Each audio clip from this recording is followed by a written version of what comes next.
고난 너머에 더 큰 고난이 기다린다 할지라도 오직 하나님만을 신뢰하십시오. 여러분의 영혼의 시력이 회복되기를 마음이 없는 분에게 시청자가 아니라 우리는 예배자가 되어야 됩니다. 샬롬, 오늘도 하나님의 은혜와 평강이 여러분의 삶에 가득하기를 주의 이름으로 축복합니다. 함께 나눌 말씀은 누가복음 14장 25절부터입니다.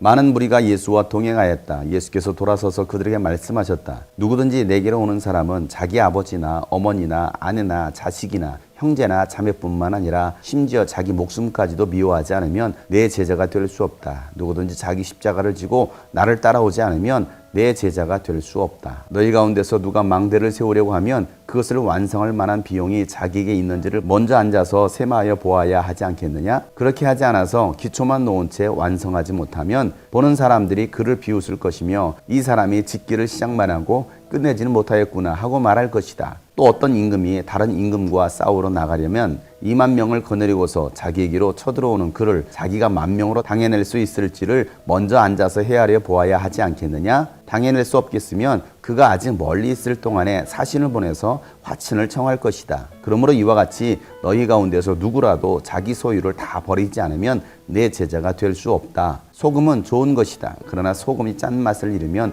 무엇으로 그것을 짜게 하겠느냐? 그것은 땅에도 거름에도 쓸데가 없어서 밖에 내버린다. 들을 귀가 있는 사람은 들어라. 아멘. 많은 무리들이 예수님과 동행했습니다. 왜 그들이 예수님을 따랐겠습니까? 예수님께서 수많은 기적도 행하시고 하나님 나라의 기쁜 소식을 전했습니다. 그 신비한 기적들을 봤던 사람들 자신의 피로 자신의 문제점을 해결받기 위해서 예수님을 뒤따랐습니다. 예수님은 뒤돌아보시면서 그들에게 이와 같이 말씀하십니다.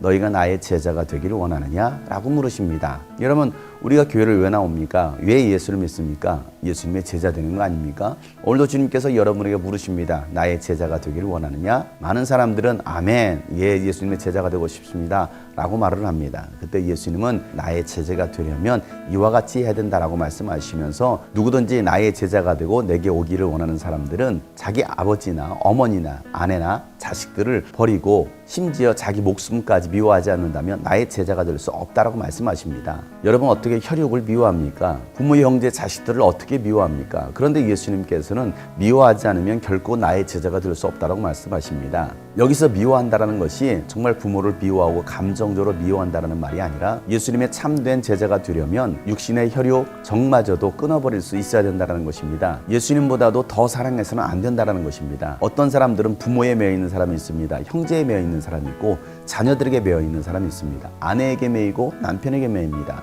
그래서 주님을 따르지 못하고 신앙생활을 하지 못하는 사람들이 있습니다.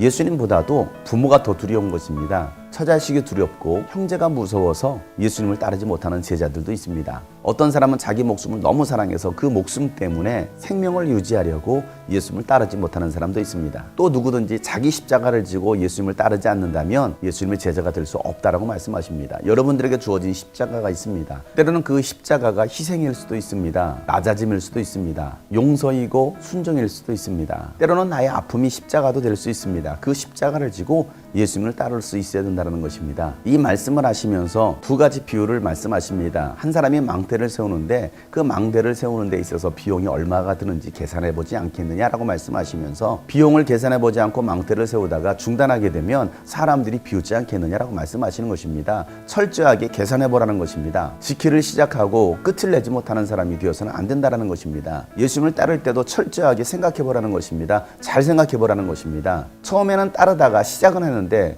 끝까지 따르지 못하는 사람들이 있습니다. 시작만 하다가 많은 사람들이 있습니다. 교회에서도 신앙생활을 하고 봉사를 하고 직분을 감당하면서도 어떤 사역을 하면서도 시작만 하고 끝을 내지 못하는 사람이 있습니다. 그럴 바에는 따라오지 마라 라고 말씀하십니다. 그런 사람들은 나의 제자가 될 수 없다는 것입니다. 한 임금이 전쟁을 하는데 나에게는 10,000명의 군사가 있습니다. 그런데 적은 20,000명의 군사를 데리고 쳐들어옵니다. 그때 10,000명 가지고서 20,000명과 싸울 수 있겠습니까? 싸울 수 없다고 한다면 먼저 가서 화친을 청하라는 것입니다. 전쟁도 다 계산을 해봐야 되는 것처럼 예수님을 따르는 것도 쉽게 생각할 수 있는 것이 아니라는 것입니다. 예수 믿는 것이 결코 쉬운 것이 아닙니다. 예수님의 제자의 삶이라는 것은 것은 생각만큼 쉬운 일이 아니라는 것입니다. 그래서 예수님은 자기의 모든 소유를 다 버리지 않고서는 결코 나의 제자가 될 수 없다라고 말씀하십니다. 여전히 여러분들이 소중하다고 여기는 소유가 있지 않습니까? 그 소유를 내려놓지 않으면 결코 예수님의 제자가 될 수 없습니다. 그 소유가 내 부모일 수도 있고 형제 자매, 내 자녀일 수도 있습니다. 돈일 수도 있습니다. 세상에서의 지위, 또 직장일 수도 있습니다. 그 소유를 내려놓지 않고서는, 포기하지 않고서는 결코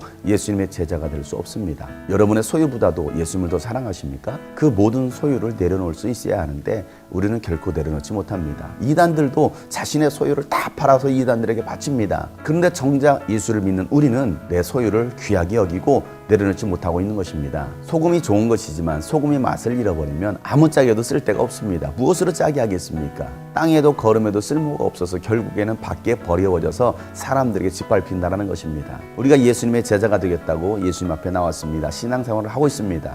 교회를 다니고 있습니다. 그런데 우리가 맛을 잃어버린 것입니다. 예수 그리스도의 맛, 생명의 맛을 잃어버렸습니다. 그렇다 보니까 세상 사람들에게 비난의 소리를 듣고 있습니다. 비웃음거리가 되고 있습니다. 한국교회가 오늘 우리가 이와 같이 된 이유가 어디 있습니까? 예수 그리스도의 제자의 맛을 잃어버린 것입니다. 사랑하는 여러분, 예수님의 제자가 되길 원하십니까? 그렇다고 한다면 그 어떤 것보다도 예수님을 더 사랑할 수 있기를 바랍니다. 여러분에게 주어진 그 십자가를 지고 예수님을 따를 수 있기를 바랍니다. 가장 귀하게 여겼던 그 모든 소유를 다 내려놓고 예수님을 따를 수 있기를 바랍니다.